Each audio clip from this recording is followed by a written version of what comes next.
JK Yadav Films present.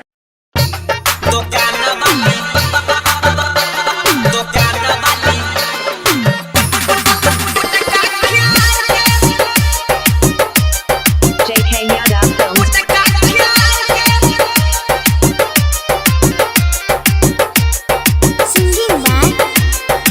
Singing by Prince Birya. खोल के समान छौड़ी हम आधा देखाओगे खोल के समान छौड़ी हम आधा देखाओगे दुकान वाली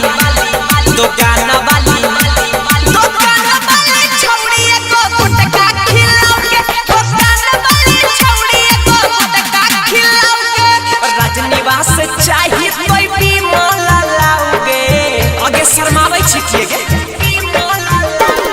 राजनिवास चाहिए कोई भी मोहल्ला लाओगे दुकान वाली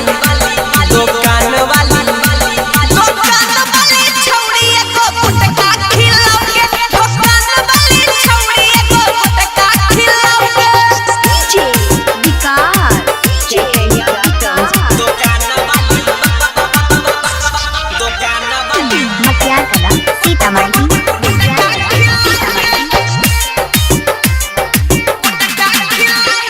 सब छौड़ा छिए छौड़ी पी के फलाई 10-5 दे के सामान लेबौ काई ये छौड़ी सामान लेबौ काई सब छौड़ा छिए के पी के फलाई 10-5 दे के सामान लेबौ काई ऊपर लहट कोई ने छिफाड़ के चिखाओगे दुकान वाली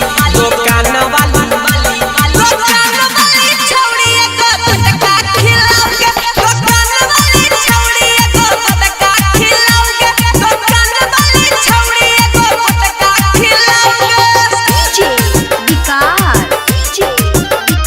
दुकान वाली मटियार कला सीतामढ़ी.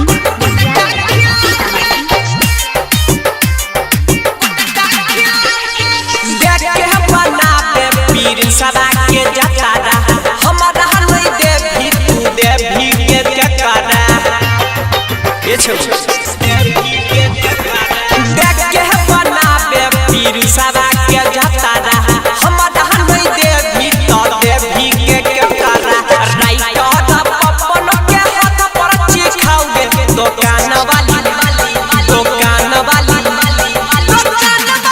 छौड़ी एको गुटका खिलाओगे दुकान वाली छौड़ी एको गुटका खिलाओगे दुकान वाली छौड़ी एको गुटका खिलाओगे JK Yadav Films.